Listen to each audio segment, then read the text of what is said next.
Salut à toutes et à tous, bienvenue sur notre page Lecture paisible. N'oubliez pas de vous abonner massivement et de liker la vidéo sur mes deux pages YouTube et TikTok Lecture paisible afin de ne rater aucune autre lecture. Nous poursuivons, chapitre 9. Le lendemain matin, en s'éveillant, Oxane éprouva un bonheur étrange. Il y avait longtemps qu'elle ne s'était sentie aussi heureuse. Elle s'étira avec un soupir de chatte. Soudain, la réalité reprit ses droits et elle tressaillit. Qu'avait-elle fait? Elle jeta un regard à l'autre côté du lit et s'aperçut que la place était vide. Un bout de papier et une rose rouge étaient posés sur l'oreiller. Elle huma longuement la fleur avant de déplier la feuille. Le cœur battant, Oxane lut le court message. « J'ai passé une très belle nuit et j'ai éprouvé un plaisir intense à te regarder dormir. À bientôt, SM. » Elle songea aux événements de la veille, cherchant un moyen d'excuser sa conduite en vain. Elle avait cru être guérie de lui et voilà qu'un baiser la faisait succomber. Jamais elle n'aurait dû faire l'amour avec Steven, se reprocha-t-elle. Et sa vengeance alors? C'était trop facile. À qui la faute? Lui souffla sa conscience. Humiliée, rongée par les remords, Oxane resta un instant pétrifiée. Elle ne pouvait même pas l'accuser d'avoir profité de la situation. Non, Steven avait mis un point d'honneur à lui laisser le temps de réfléchir et ne l'avait contrainte en rien. Elle était seule responsable de son acte. Loin de la rassurer, cette certitude l'accabla. La jeune femme aurait voulu ne pas se souvenir aussi clairement de leur nuit torride. Ils s'étaient donnés l'un à l'autre avec passion, retrouvant l'harmonie parfaite qu'ils avaient toujours connue sur le plan physique. Ces 10 années de séparation avaient été comme un renfort à leur entente. Quelle injustice! Elle l'aimait plus qu'avant, mais devait garder ses distances car même si son corps revivait, son cœur lui saignait encore. Pendant qu'elle cogitait ainsi, la sonnerie du téléphone lui vrilla les tempes. Elle bondit du lit, émue à l'idée de parler à Steven. « Oui, allô ?» Oxane fit une voix masculine. « Oui, » répondit-elle sur un ton hésitant, ne reconnaissant pas le timbre de son correspondant. La voix de l'inconnu prit des inflexions narquoises. « Alors, comme ça on joue un double jeu? De quoi parlez-vous? Qui êtes-vous? » Voyons, cher ami, je ne croyais tout de même pas que votre petite virée au camp de Sikatonga passerait inaperçue.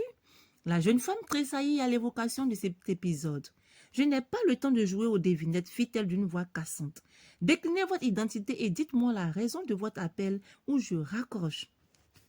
Tes acolytes et toi voulez envoyer les flics à mes trousses. Ce n'est pas très chic de votre part. Qui êtes-vous? Enfin, répéta Oxane tremblante. Mon nom n'a pas d'importance, mais tu possèdes quelque chose que je dois récupérer. De quoi s'agit-il? Du rapport d'expertise comptable que tu es en train de boucler et des preuves qui l'accompagnent. Attendez une minute, bredouilla Oxane en fouillant dans sa mémoire. Mais bien sûr, vous êtes Philippe Augusta, le directeur financier. Bravo. Maintenant, écoute-moi bien. Je veux ce rapport où tu peux te préparer à en payer les conséquences. Vous ne me faites pas peur, lança la jeune femme terrorisée au fond d'elle. C'est un avertissement. Je te donne un délai de 3 jours pour te décider. Sinon, tu vas regretter d'avoir fourré ton nez dans mes affaires.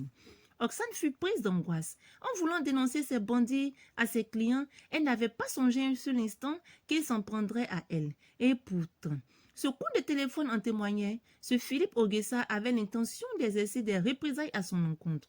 Paniquée, elle raccrocha brutalement sans réfléchir plus avant. Qu'allait-elle faire maintenant? 5 minutes plus tard, comme on pouvait s'y attendre, la sonnerie du téléphone retentit de nouveau.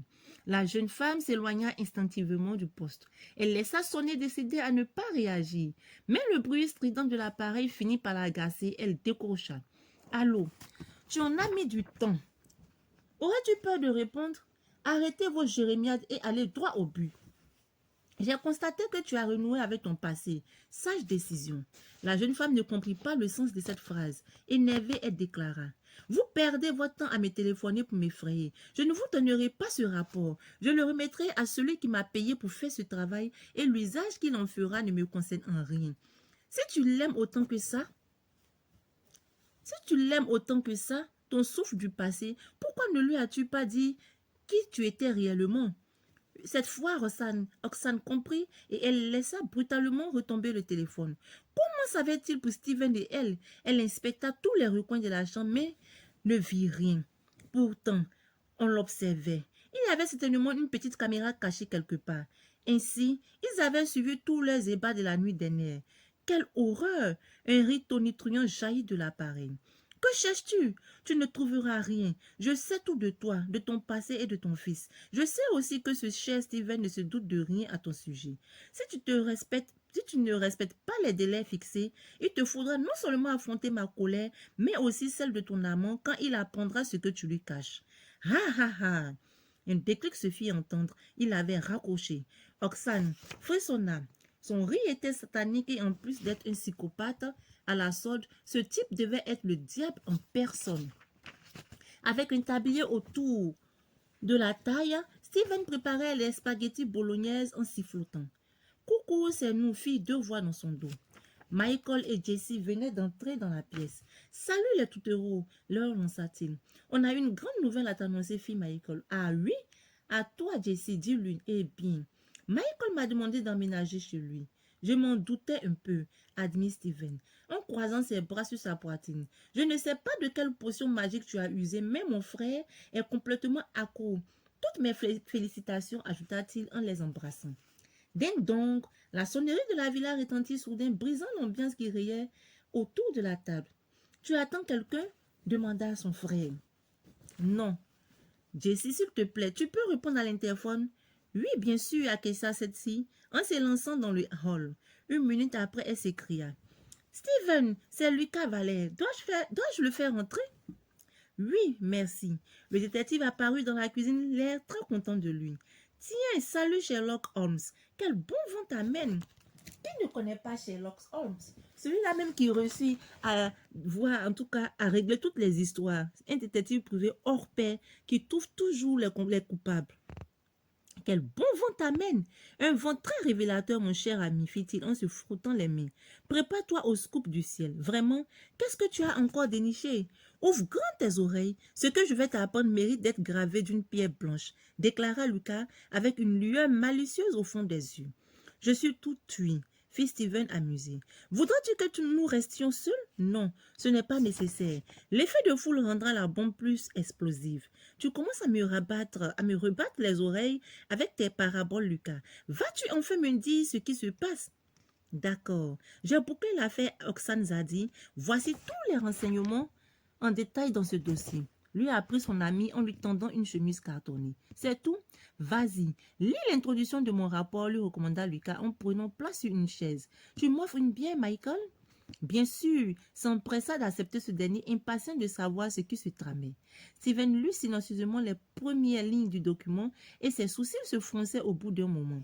Mon Dieu, son instinct ne l'avait donc pas trompé? Qu'est-ce que ça veut dire? Demanda-t-il à son ami. Ni plus ni moins que ce que tu viens de lire. Mais enfin, Lucas, tu délires ou quoi? Frustré, Michael, qui ne comprenait rien, se mit à rechigner. Hé, on existe aussi. Alors, si ce n'est pas trop vous demander, pourriez-vous éclairer nos lanternes? Lucas, veux me faire croire que ton expert comptable et mon ex-fiancé ne font qu'une seule et même personne. Quoi? Oxane serait-elle celle que tu as abandonnée? Et son fils est aussi le tien, renchérit Lucas imperturbable en s'adressant à son ami. Avant de crier à la paranoïa, prends le temps de lire mon rapport, ensuite tu me diras si je suis devenu fou ou pas. Steven comprit tout à coup pourquoi la photographie qu'il avait vue chez Oxane lui avait semblé familière. Le petit Steve était exactement comme lui au même âge. Bon, fit-il la mine abattue. Je vais y jeter un coup d'œil. Michael, occupe-toi de la sauce. Moi, je vais essayer de comprendre tout ceci. Bien entendu, je m'occupe de tout. Après son départ, ni Michael ni Jessie ne purent contenir leur stupeur. Raconte-nous tout, Lucas, dit Michael. Qu'est-ce que c'est que cette histoire? C'est tout simplement la découverte d'une chose qui n'aurait pu être cachée plus longtemps. Oxane s'est brouillée avec ton frère il y a 10 ans et après la disparition de ce dernier, elle a préféré garder son secret pour elle. Je comprends pourquoi elle était tout le temps sur les nerfs, observa Jessie. Il y a une chose qui m'intrigue cependant. Comment se fait-il que Steven ne l'ait pas reconnu? Oxane a eu à 20 ans un accident très grave, expliqua patiemment Lucas. L'opération de chirurgie plastique qu'elle a subi a complètement modifié les traits de son visage. C'est pas vrai. Comment tout cela va-t-il finir? Juste à ce moment, la porte du bureau s'ouvrit à la volée.